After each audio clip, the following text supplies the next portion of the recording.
This is Andre, the Game Idea Guy. Thank you very much for lending me your time and your ear and listening to another video from me. And this one is a bit of a theory that I've had about the NX for a little while.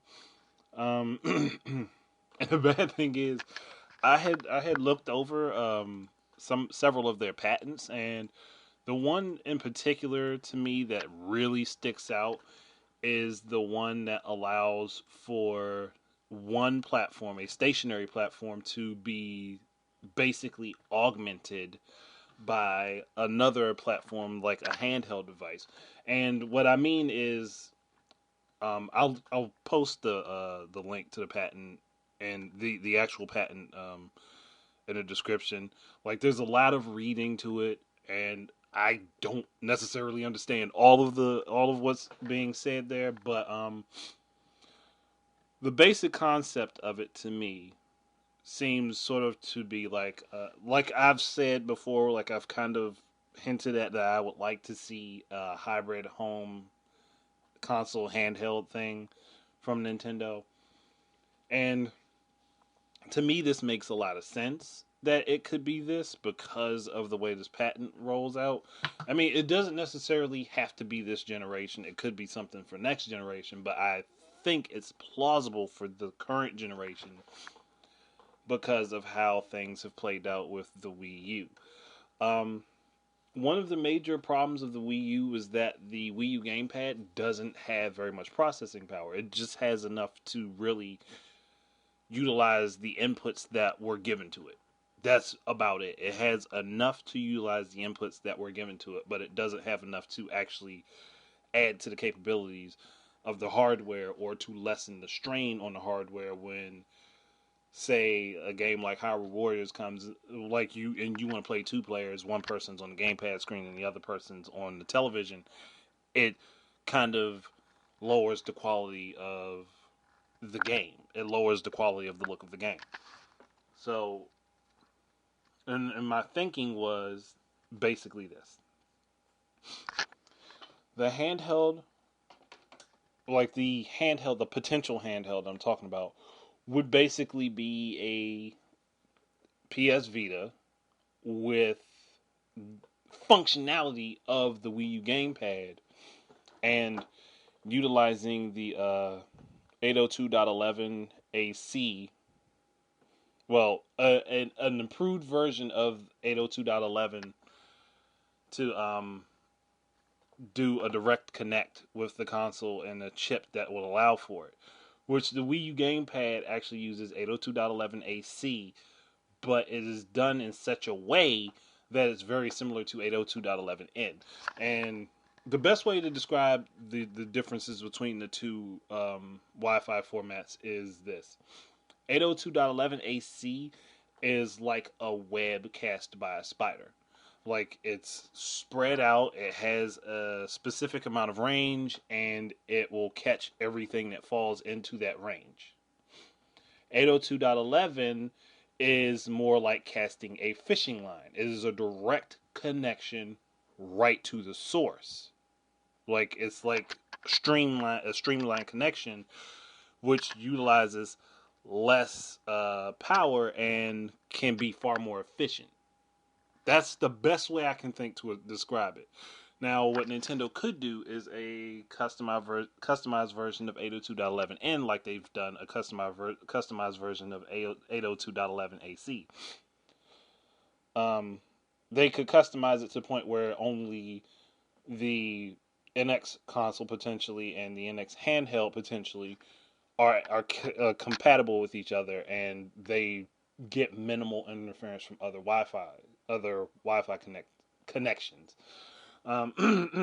That's why in a place, if you're in a house with that's heavily Wi-Fi, that like has a lot of Wi-Fi throughout, and you're using your Wii U gamepad, it sometimes can get interference because it is a Wi-Fi signal. It's not the same one. It's not on the same channels, but it can get similar. It can get interference because it is a similar connection type. But that the modified version of 802.11 AC that Nintendo used for the Wii U gamepad is what allows for that seamless one-to-one connectivity with the Wii U console, and that's what allows for it to basically get basically that's what gives it the it makes it seem like it's wired to the console when it's not. That's how well the connection works. Um, Now, if they did this, and like I said, with an 802.11n and made the same type of setup, they could one utilize more than one handheld for this. So you could potentially have four, five, maybe six of them all connected to this one device, and with them all connected and feeding it their processing capability, it could augment how well the console performs and runs games. I'm not saying that they're going to go that far, but I'm just thinking in potential uses for it. That's what can be done. Now, I know a lot of people probably thought cloud and all that stuff, but it's really still a cloud technology. It's still a cloud based technology, but this is a localized cloud rather than an online cloud. That's basically what the Wii U does anyway. So if they took that concept and definitely refined it and improved it and utilized this for their console hardware, there's a lot that they could do. There's a lot of potential behind that. And I'm not saying that they would have games that would require you to have two or three of the handheld units to allow the game to run. No, no, no. I'm not saying that. But what I'm saying is, if just an example, if a game comes out and you just have the home console and one handheld, and it'll be a multiplayer game, no doubt. Let's see. I'm trying to think. Something like Pac-Man versus, like Pac-Man versus. You take Pac-Man versus. Um, you have one person be Pac-Man. They're using a handheld unit, and then you have four other people utilizing like Wii U Pro controllers, um, and they're playing. You could add in other people, add in additional ghosts by having other handhelds. Like you would have one person be Pac-Man with a handheld, and then you'd have other people be additional ghosts. And what this would require is for the game to draw all of these. It would require the game and the console to draw all of this stuff on the individual handhelds if they don't have the processing power to do it themselves. Now, if they had the processing power to do it themselves, the handhelds could draw it and they could still have that direct feed and have the information sent back and forth and still get that one to one that the Wii U gamepad gets with the Wii U. Uh, Another example would be Smash. Eight player Smash would be awesome with this. And the Wii U does that seamlessly as it is now, utilizing the GameCube adapter and like four wireless controllers or 3DS, and like it works. It works perfectly. It stays a stable 60 frames a second. Um, but in this case, it would require it to draw it. It would literally have to draw it all on each individual pad, like it does on the Wii U gamepad. In this case, it would not consume the energy of the console. It would not consume the resources of the console because the handheld would have its own individual resources that could run it at like a slight sub HD um resolution.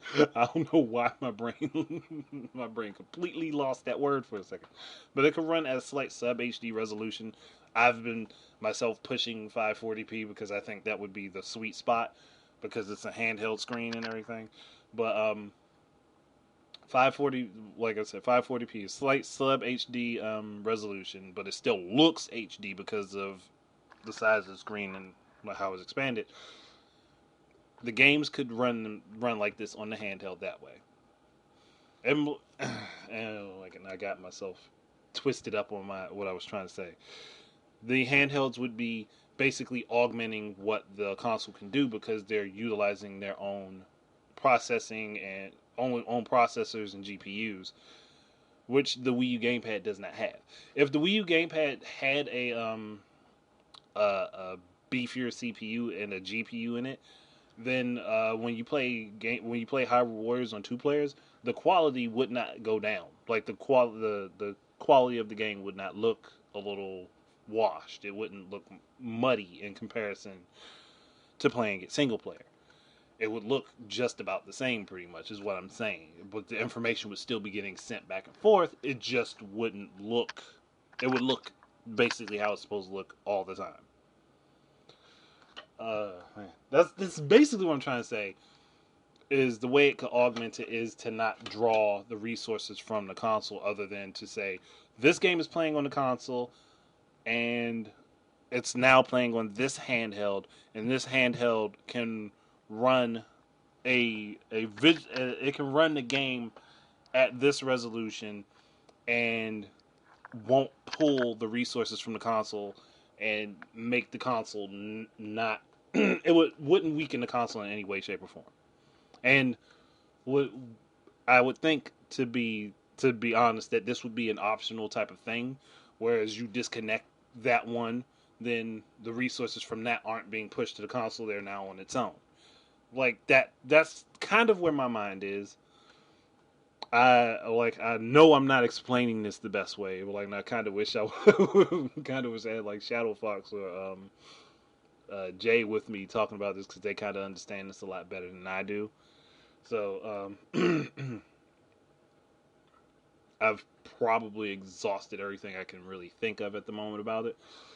But that's just my theory on it. Like you guys can tell me what you think. I mean, I'm kind of loose on the ideas. It's not like like I said before, I'm not set on this being the thing.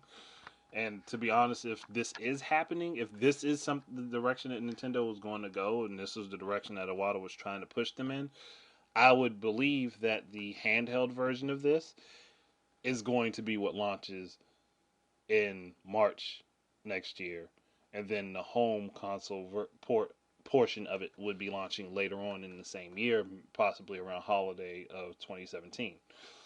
But that's a big if. There's nothing stating that this is happening. This is just my own speculation and my own thoughts on it.